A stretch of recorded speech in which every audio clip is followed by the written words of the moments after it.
So then people say, well, how can you really distinguish one from the other? Well, in diabolic obsession, it has a, which is distinct from psychological obsession. Psychological obsession is a habit of the mind, where the person's in the habit of thinking something. So, or let's take an example of PTSD, post-traumatic stress syndrome. What that is the cogitative power that has that power of making association. It becomes hypervigilant in constantly making associations in relationship to a specific set of criteria. So guys go off to war, they're constantly being vigilant, watching for the bombs and watching for their buddies and watching it, so that when they come off of that, it's in the habit of mind. And so there's this, and the stress is watching for the danger. So that once they come off of that, that cogitative power is still in the habit. Right? So it's a psychological thing. There is a form of PTSD that is entirely diabolic. I only discovered this when I was a pastor.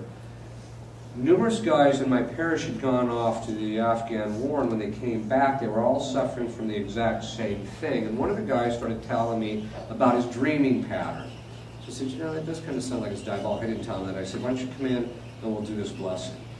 So I did a minor exorcism over him twice, and the PTSD was completely gone. And he didn't do anything, no therapy, no nothing. So what you'll see is when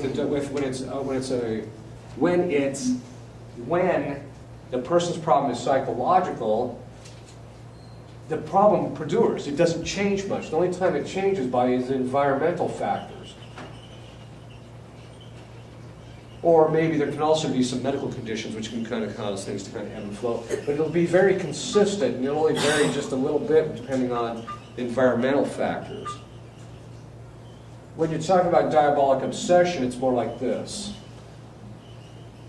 Because Christ does not allow the demon to be at the person all the time. And so they'll go through periods of lucidity where they seem almost symptom-free, and then they'll go through periods where they're obsessing. They can't get their mind off of it. And then, all of a sudden, boom, it breaks, and then they're going through periods of lucidity again. And these can ebb and flow as kind of the time between those two. That's one of the signs.